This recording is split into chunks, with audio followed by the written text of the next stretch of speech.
Do do do do do do do do do do do do do do do do do do do. Good evening, wonderful people. Welcome back to tonight's episode of Our Journey to Dreamland. This evening, we are going to embark on a journey with many stories that will keep us company while we reach the dreamland. So grab your blankies and get ready for our journey. We will begin our journey with a story called Chuckle's Banana Blunder. Blunder. In the heart of the lush and vibrant Banana Land, where the air was always filled with the sweet scent of ripe bananas, lived a monkey named Chuckle. Chuckle had a reputation for being the smartest monkey around, or so he thought. He prided himself on knowing everything there was to know, from the tallest trees to the fastest animals.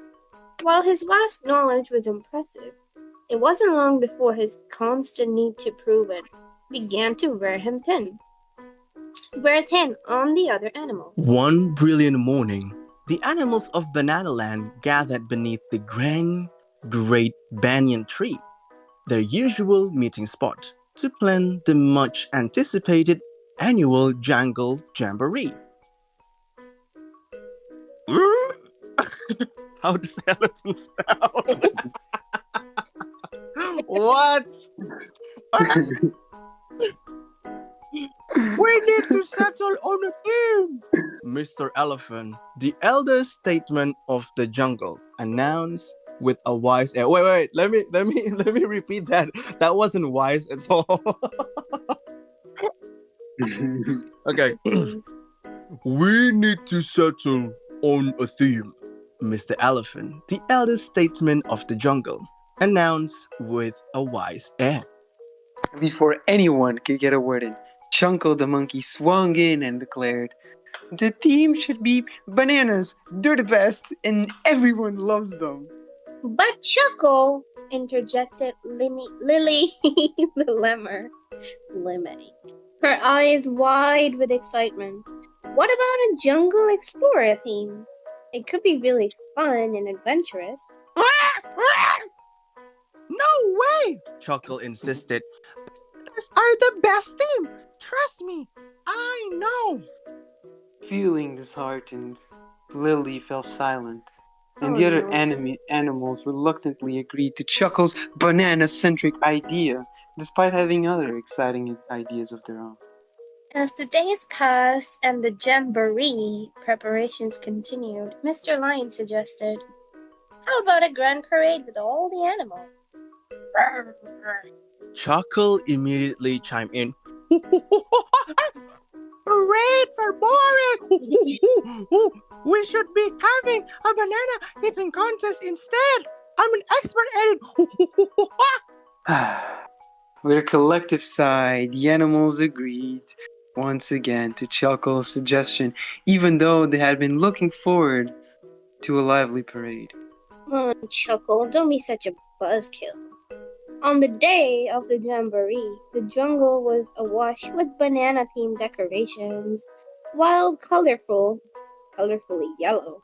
The event lacked the variety and excitement the animals had hoped for. During the banana eating contest, Chuckle managed to eat the most bananas, leaving a little room for anyone else to participate. The jamboree turned out to be less enjoyable than everyone had anticipated. Seeing the disappointment in the eyes of her friends, Lily approached Chuckle and said, "Chuckle, it's great that you know so much about bananas, but it's also important to listen to others and consider their ideas too." Chuckle looked around and saw the glum faces of his friends. Oh no. A wave of guilt washed over him as he realized that his know-it-all attitude had dampened the jamboree. That evening, Chuckle gathered all the animals around and said, I'm really sorry, everyone. I thought I knew what was best for the jamboree, but I didn't listen to your ideas. Next time, let's all work together and make decisions as a team. The animals smiled warmly and forgave Chuckle. They decided to organize another jamboree the following weekend, incorporating everyone's suggestions. They chose the Jungle Explorer theme, had a grand parade, and enjoyed a fantastic time. Chuckle learned a valuable lesson about the importance of collaboration and listening to others. From that day on, Chuckle was still known for his banana expertise and craze, but he earned even more admiration for his newfound ability to work with others and consider their ideas as well. And so, The Chuckle. No, there's more. and so, Bananaland was filled with laughter and harmony once more, thanks to Chuckle's new approach. The jungle lived happily ever after, with everyone contributing to the fun and joy of their community. Thus, ending the story of Chuckle's banana blunder. Blunder! Our next story is called Fuzzy's Fearless Smile, a dental adventure in the forest. Supposed to start Yes, you know you didn't have to whisper, right? No one can hear you. So sorry. Okay. Okay. In the cozy nook of Fuzzy's forest, there came a moment that our small friend dreaded more than anything else. A moment so terrifying it overshadowed even the fear of a nutless winter. A visit to the dentist. On a sunlit morning that seemed too perfect for worries, Fuzzy was delighting her audience of giggling rabbits with her latest comedy routine. Her jokes were landing perfectly, making everyone laugh until a sudden twinge in her tooth cut her performance short. She tried to brush it off, hoping it was just a minor issue that a bit of nut chewing could fix. But as the day wore on, the pain grew worse, casting a shadow over her usually sunny demeanor. The thought of seeing the dentist filled her head with dread, reminding her of the stories she'd heard as a kid. Tales that depicted dental visits as epic quests fraught with danger. With a heavy heart, Fuzzy knew it was time to visit Dr. Beaky. The wise old owl re-owned in Greenwood Forest, not just for his dental skills, but also for his famously dry sense of humor. Dr. Beaky's clinic, a hollowed out tree at the edge of a lush clearing, was a place of contrasts. The outside of the tree blended perfectly with the surrounding nature, while the inside smelled of mint and wisdom, a combination that, to Fuzzy, seemed to carry a faint note of fear. When she walked in, Fuzzy tried to lighten her nerves with humor. Is this the tree where smiles grow? She asked with a wobbly voice, betraying her nervousness. Dr. Beaky, peering over spectacles so thick they made his eyes look enormous, responded calmly. Ah, Fuzzy, right on time for your nutcracker checkup. Please, hop on to the branch. His voice was as soothing as a quiet forest at dusk, making Fuzzy wonder how he'd ended up in the unusual profession. She imagined him as a young owl, captivated by the forest creature and their dental needs, choosing a life of helping others, keeping their smiles bright. Settling onto the dental branch, Fuzzy tried to keep the mood light. You know, dog, I once dreamed I was an acorn. It was nuts. She joked, her voice a mix of apprehension and hope. She remembered how her humor had once helped her through a nutless winter, and she vowed to use it to bring light to even the darkest situations. Dr.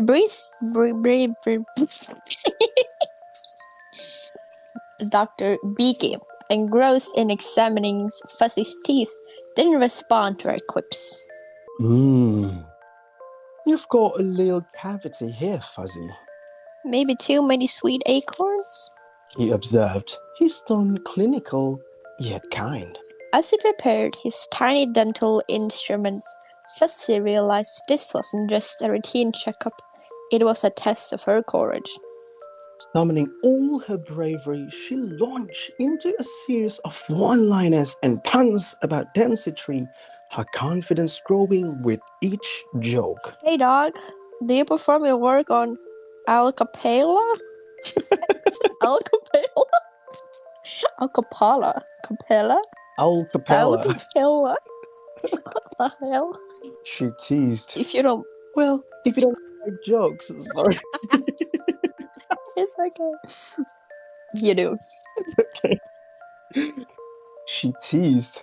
If you don't like my jokes, feel free to brush them off. To her surprise, a tiny hoot of laughter escaped Dr. Beaky. Encouraged, Fuzzy continued with the jokes, her fear melting away like morning mist under the sun's warmth. Laughter filled the clinic, a rare sound in the usually quiet space, even making the mouse in a waiting room giggle. The checkup went smoother than Fuzzy had hoped, and she barely noticed when Dr. Beaky fixed her tooth. As she hopped off the branch, the wise owl remarked, "Fuzzy, you've turned a dental check into a comedy show." Your tooth is all fixed. Just try to ease up on those sweet acorns. With a playful wink. Oh, Oh, sorry. it's okay. Don't worry. With a playful wink, Fuzzy responded, "Thanks, dog. I guess you could say I'm no longer feeling down in the mouth." Her heart was light as she left the clinic, her fears conquered, and a new friend made, and her spirit undiminished. As she headed back through the forest, already dreaming up her next comedy routine, Fuzzy realized she had not only preserved her title as the funniest squirrel in the Greenwood Forest, but had also discovered a newfound strength within herself. Thus ending the story of Fuzzy's fearless smile, a dental adventure in the forest. I hate the word Wait. squirrel. It's so hard. Squirrel. Yeah, It means I squirrel. know. Squirrel. Squirrel. Yeah. We will continue our journey with a story called Outsmarting Wisteria, the Screeching Siren.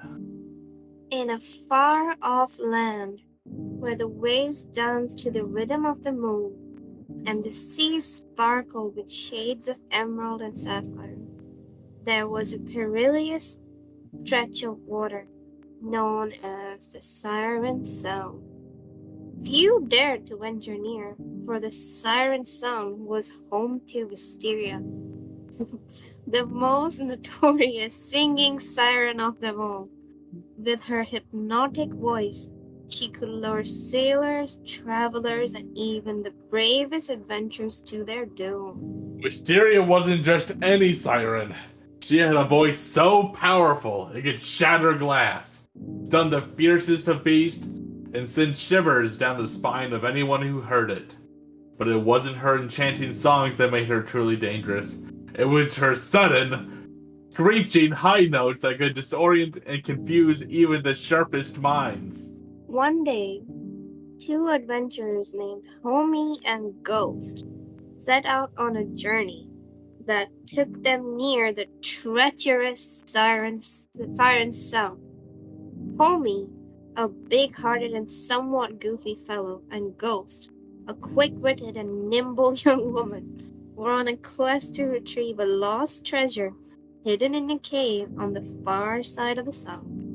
The treasure was said to hold the power to bring endless joy to those who found it, but to reach it, they would have to outmaneuver Wisteria. As they approached the edge of the Siren Sound, Ghost peered out of the water, her brow furrowed, and thought, "We need to be careful, homie. Wisteria songs are legendary. If we're not careful, we'll fall under her spell." Homie nodded, but he couldn't help but grin. "I've heard about Wisteria. They say she's got a voice that can make even the birds forget how to fly. But we're smarter than that, right? We just need to keep our wits about us." The two adventurers set off in their small boat, paddling carefully through the calm waters. But as they reached the center of the sound, a haunting melody began to rise from beneath the waves. It was Wisteria, her voice sweet and seductive, drawing them closer to the center of the sound. Oh, oh. Ghost grip tightened on her paddle. Focus, homie. Don't listen to her voice. Just keep rowing. But as the song grew louder, oh, oh, oh, it became harder to resist. The notes swirled around them like a fog, clouding their minds and making it difficult to think. And then, just as they were starting to falter, Wisteria's song took a sudden sharp turn. She let out a screech so piercing that the boat rocked and the water around them rippled violently. Homie clapped his hands over his ears, trying to block out the noise. What do we do, Ghost? If she keeps this up, we're sunk! Ghost quickly scanned the boat, her mind racing. We need to outsmart her. She's trying to confuse us. But if we can break her rhythm, we might have a chance. Then an idea struck her. Homie, do you remember that silly tune you used to hum when we were kids? The one that was so off key and made everyone laugh? Homie blinked, his mind still foggy from Wisteria's song. You mean the one that goes la di da di do? That's the one. Start humming it as loud as you can, Ghost instructed. Homie looked confused, but he trusted Ghost. Taking a deep breath, he began to hum the goofy, off-key tune, his deep voice rumbling across the water. La-di-da-di-do! It wasn't much, but it was just the distraction they needed. Ghost joined in, adding her own offbeat claps and stomps, creating a cacophony of sounds that clashed horribly with Wisteria's song. Wisteria, caught off guard by the sudden burst of noise, faltered. Her perfect, mesmerizing melody wavered, and the screeching notes lost their grip on the adventurers' minds. Frustrated, she tried to regain control. Oh! But Homie and Ghost's silly, out-of-tune song was too much for even her to handle. Realizing they had the upper hand, Ghost quickly guided the boat through the sound, steering them toward the far side where the treasure cave awaited. Wisteria, disoriented by the off-key melody, could only watch as her prey slipped away. As they reached the shore, Ghost and Homie jumped out of the boat, laughing and panting from their narrow escape. Homie wiped his brow, still humming the silly tune under his breath. Who would have thought? Who would have thought that an off-key hum would save the day?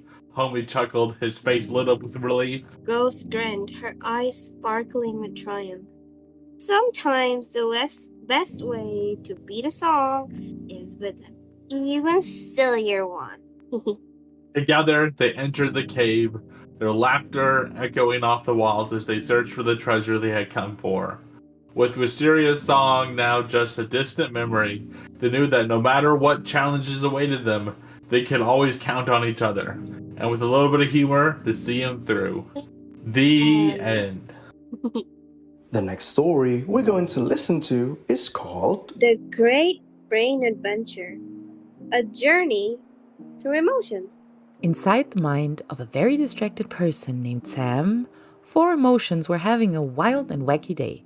There was Blue, a strong-willed woman who represented confusion. She had a knack for making decisions more complicated than they needed to be, but she always meant well.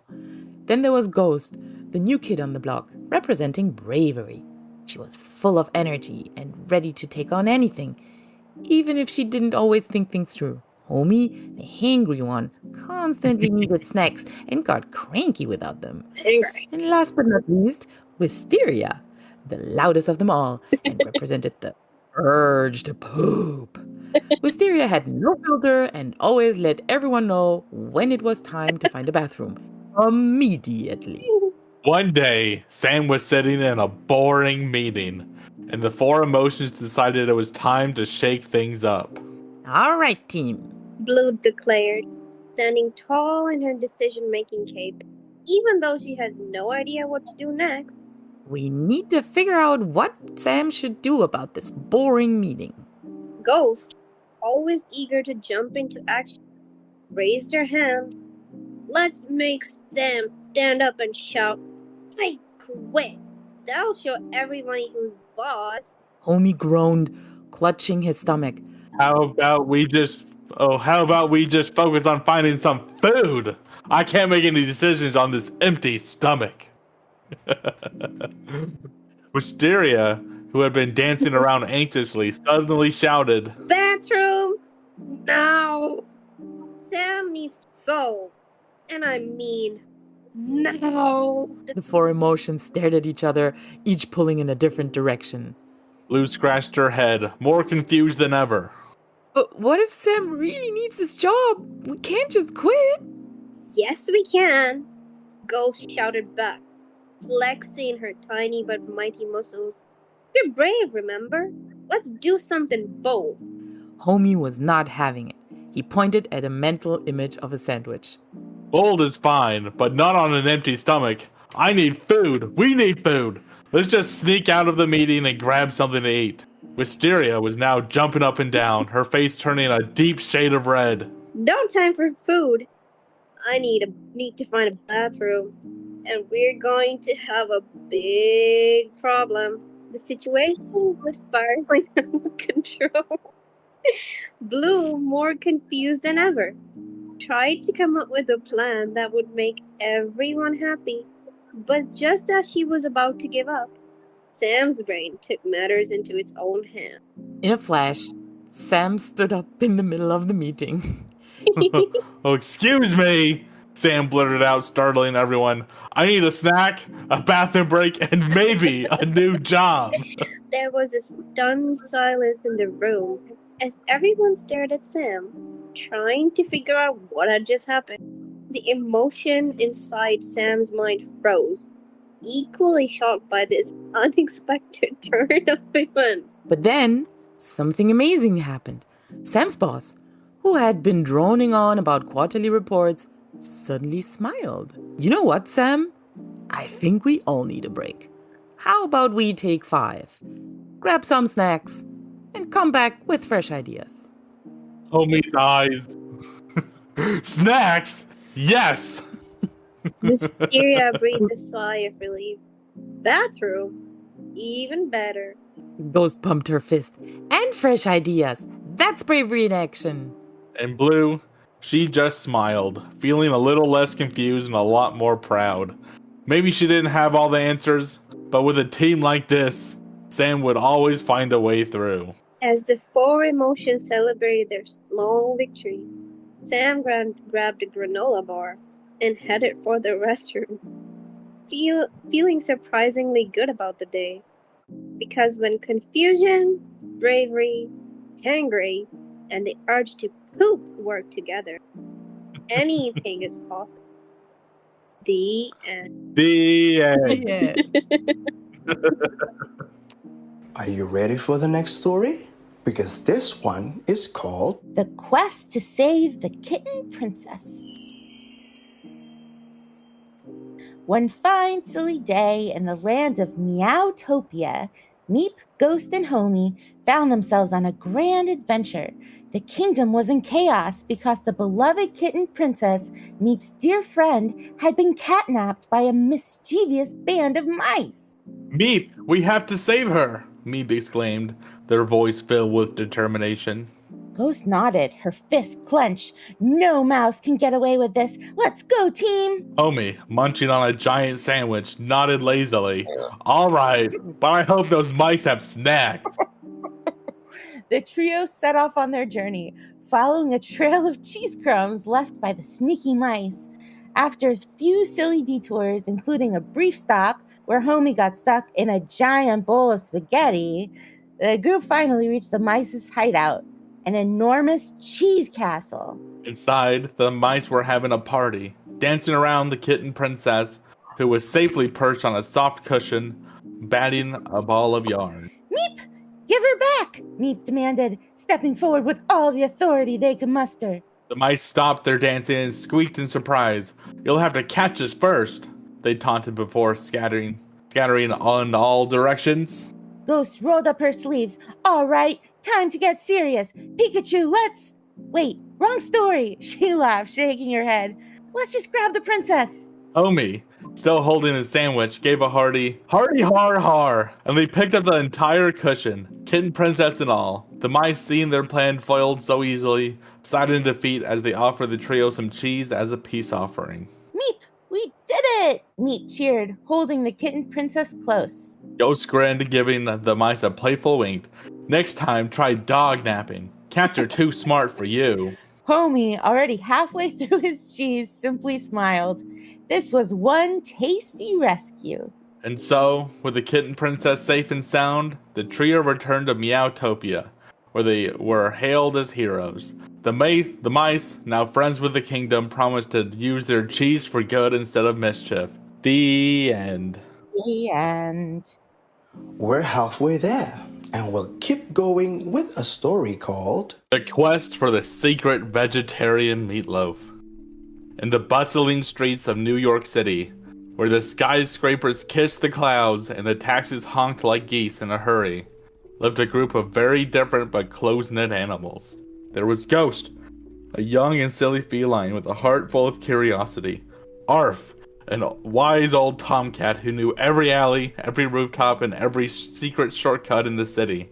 And Nilly, a clever and graceful cat who had a knack for solving puzzles. Together, they made quite the team.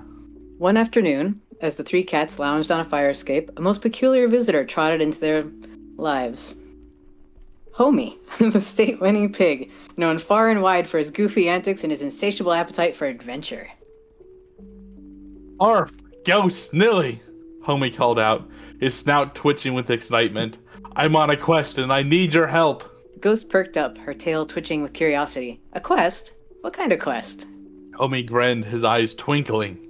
I'm looking for the secret KFC menu item, the vegetarian meatloaf.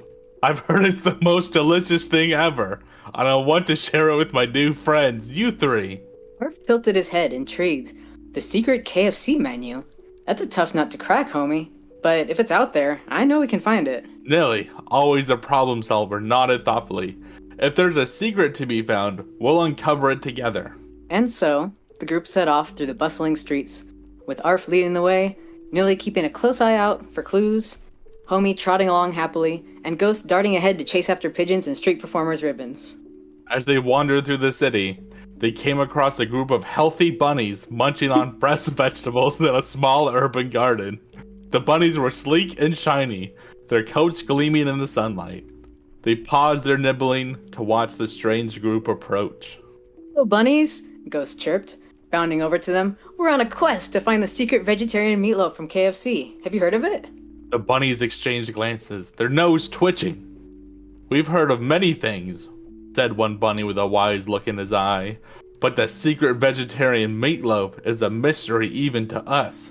However, we do know someone who might help. The bunnies led them to the edge of the garden, where a small, hidden door was tucked away beneath a pile of ivy. Through here, you'll find an old friend of ours. He knows all the secrets of the city. The door creaked open to reveal a narrow staircase leading down into a dimly lit basement of an old building. With a nod of thanks to the bunnies, Arf, Ghost, Nilly, and Homie descended the stairs. At the bottom, they found themselves in a cozy little kitchen, filled with the mouth-watering scent of herbs and spices. Behind a large wooden table, a rotund chef with a twinkle in his eye and his chef's hat perched on his head was busy stirring a pot. Ah, visitors, the chef said with a warm smile. What brings you to my humble kitchen? "We're looking for the secret KFC menu item," Arf explained stiltedly, his whiskers twitching with excitement. "The vegetarian meatloaf. Do you know where we can find it?" The chef chuckled, wiping his hands on his apron. Ho ho ho! You've come to the right place. I happen to have the recipe for the very meatloaf you seek. But it's not just any meatloaf. It's made with the freshest ingredients and a whole lot of love. He pulled out a handwritten recipe card and handed it to Homie.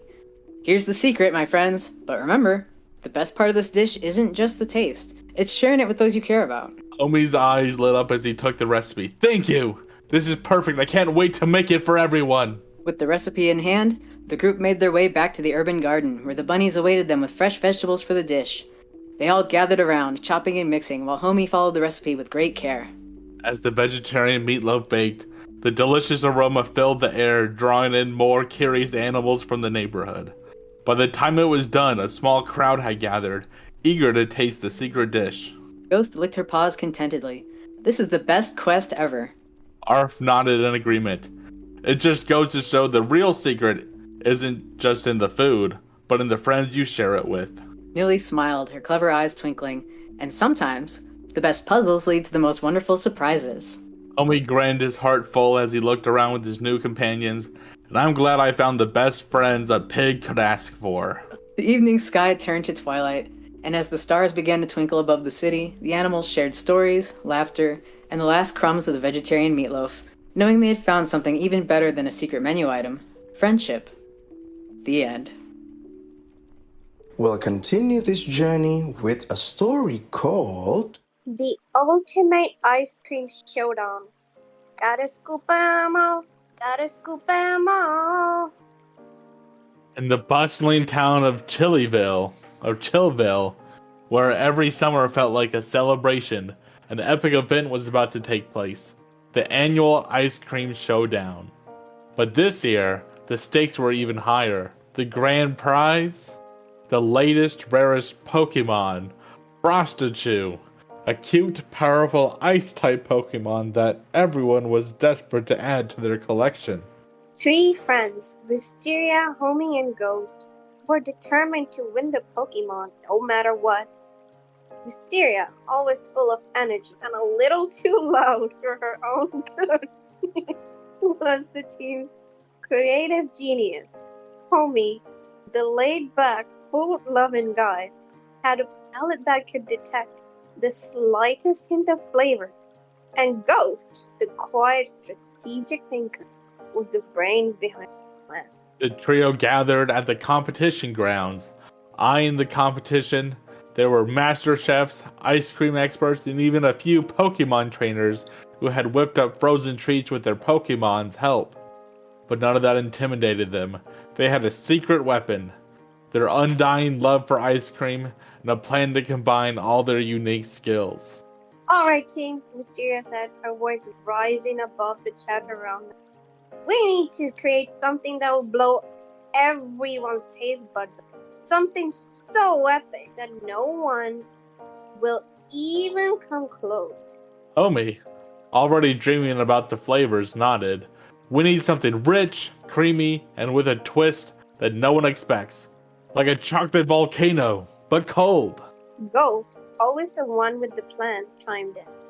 What if we make it look like a Pokeball? Ooh, layers of different flavors with a surprise in the middle. Wisteria's eyes lit up. Yes, and the surprise could be popping candy, like an explosion in your mouth. They hurried to their station, grabbing ingredients left and right. Wisteria was in charge of mixing the flavors, making sure the strawberry was bright, the vanilla smooth, and the chocolate rich. Homie taste tested every batch, making sure the sweetness was just right. Ghost carefully crafted the ice cream into the shape of a perfect Pokeball, with red and white layers and a chocolate button in the middle. Finally, they added the secret surprise, a hidden core of popping candy that would crackle and pop as soon as it hit the tongue. As the time ticked down, the trio carefully placed their creation in the center of their table. It looked incredible, a real Pokeball, but made entirely of ice cream. Wisteria couldn't help but shout, We've totally got this! Judges made the rounds, tasting each creation. Some were good, some were great. But when they reached the Pokeball, they stopped at the trap. What's this? One judge asked, intrigued by the presentation. It's a Pokeball ice cream, Ghost explained, her voice steady, with a surprise inside. The judges took a spoonful, and as the popping candy started to explode in their mouths, their eyes widened in delight. This is amazing, one of them exclaimed. The The flavors, the presentation, and the surprise.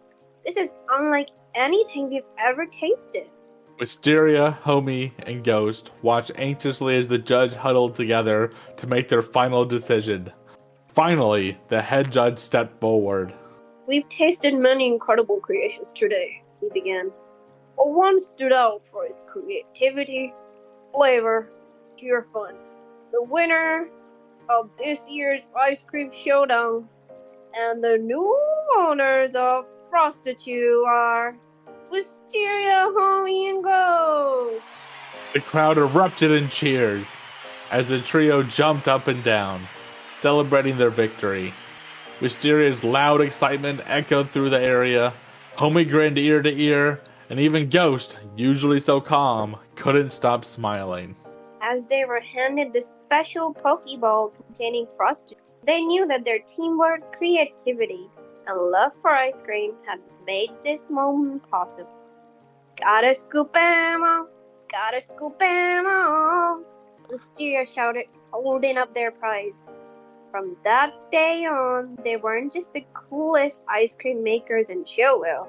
They were the proud owners of the rarest Pokemon around. The end.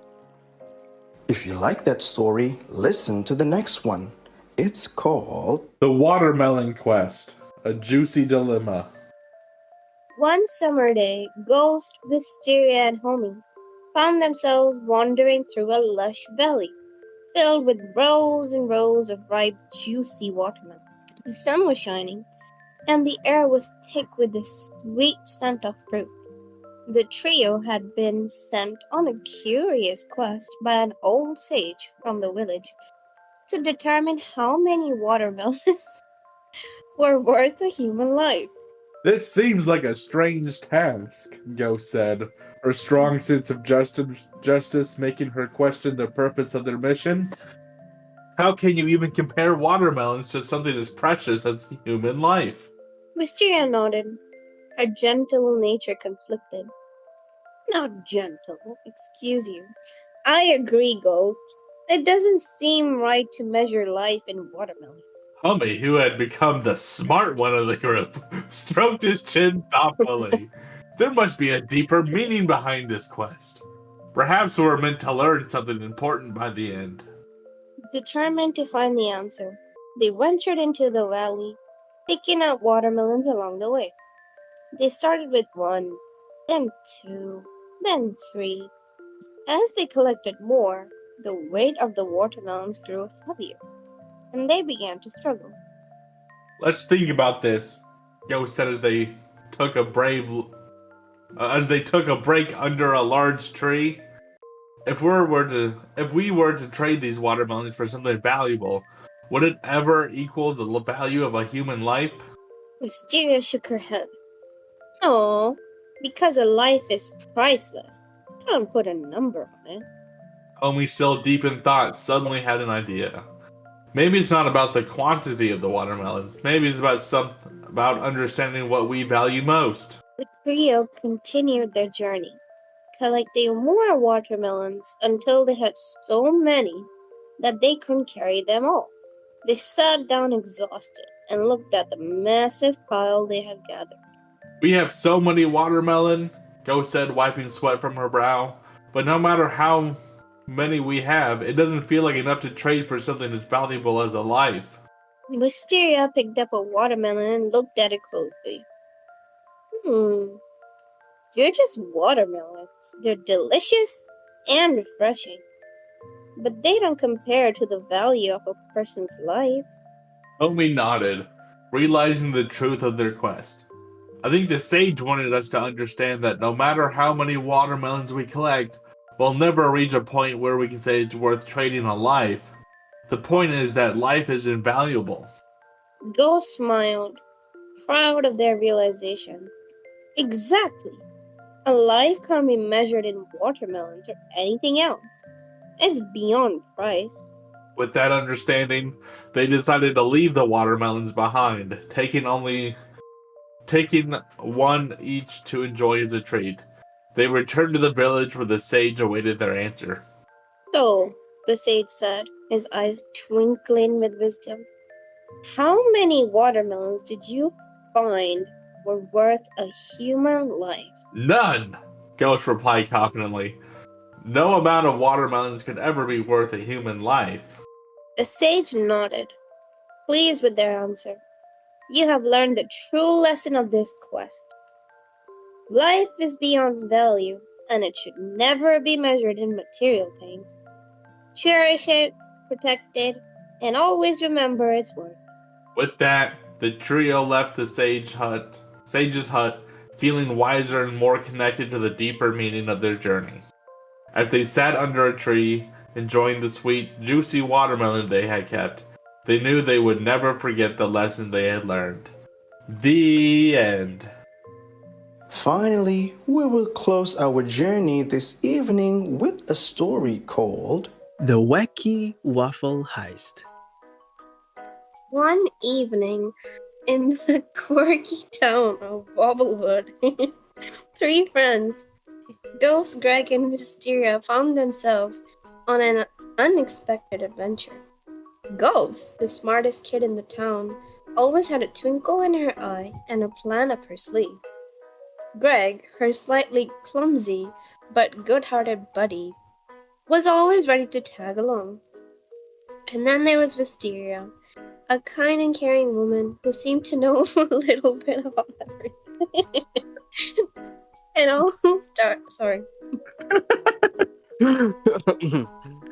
It all started when Ghost got a whiff of something delicious while riding her bike past the Wobblewood diner. Do you smell that? Ghost asked, getting to a halt. It smells like waffles. Greg, who had been trying, unsuccessfully, to do a wheelie on his scooter, promptly crashed into a bush. Huh? Oh, waffles? Where? He mumbled, extricating himself from the leaves. Wisteria, who had been reading a book under a nearby tree, looked up and smiled. I think they're coming from the diner. But it's odd. It's not Waffle Wednesday. Ghost's eyes narrowed with suspicion. Something's fishy. Or maybe syrupy? Let's investigate. The trio tiptoed to the back of the diner, where they found a strange sight. Chef Wobble, the cook who was known for his perfect pancakes, was sneaking waffles into a secret stash? Why is he hiding waffles? Greg whispered, his eyes wide. Ghost put on a detective face. There's only one way to find out. We need to get closer. The three of them crept up to the window, peering inside. Chef Wobble was talking to himself as he piled waffles into a giant mountain. No one will ever suspect that today is Waffle Tuesday. Chef Wobble cackled, clearly pleased with his scheme. Greg stifled with laugh. Waffle Tuesday? That's just wrong. Or brilliant, Ghost muttered, impressed by the sheer audacity of it. Oh, what do we do? Wisteria asked, her eyes twinkling with mischief. I've got an idea, Ghost said, grinning. We need to out-silly Chef Wobble. Let's make it to the silliest Waffle Tuesday ever. They quickly hatched a plan. Ghost ran home to grab her giant megaphone. Greg scoured the town for every waffle-related item he could find. And Wisteria put on her best disguise. A giant waffle costume she somehow had in her closet. Of course. That night, they returned to the diner. Ghost climbed onto the roof, megaphone in hand, and began to shout. Waffles for everyone! Wobblewood needs waffles! Greg, who had found a waffle iron helmet and a zero... Why the story is a zero? and a syrup sword ran through the streets declaring, "Today is Waffle Tuesday, and no one can stop the Wobblewood Wafflers." Wisteria, in her waffle costume, wobbled down Main Street, dancing a silly jig while singing, "Wobble to the waffles! Wobble to the waffles! Everybody dance! Wobble waffle!" The townspeople, amused and confused, began to join in. Soon, the entire town was dancing, laughing, and demanding waffles from the diner. Chef Waffle realized he had been out-sillied, threw open the diner doors and yelled, "You win! Waffles for everyone!" The town cheered, and everyone enjoyed the most ridiculous, fun-filled Waffle Tuesday in history. Ghost, Greg, and Wisteria were hailed as heroes. And even Chef Wobble had to admit it was the best day ever. As the sun set and the townspeople drifted home, full of waffles and laughter, Ghost turned to her friends and said, "Mission accomplished. I'd say this was a very successful Waffle Tuesday." Greg grinned, still wearing his waffle helmet. "Do you think we can do Pancake Monday next?" Wisteria chuckled. Only if we can find a bigger waffle costume. And so, with syrupy smiles and happy hearts, the three friends headed home, ready for whatever silly adventures awaited them next. And that, my friends, is the story of how Wobblewood's Waffle Tuesday became the most unforgettable and completely nonsensical day in the town's history. Thus ending the story of the wacky waffle heist. Yeah. And And with that story, we reach the end of our journey to Dreamland. So close your eyes and rest. Dream of the things you love the best. Tomorrow is another quest, but for now, good night, and remember that you are the best.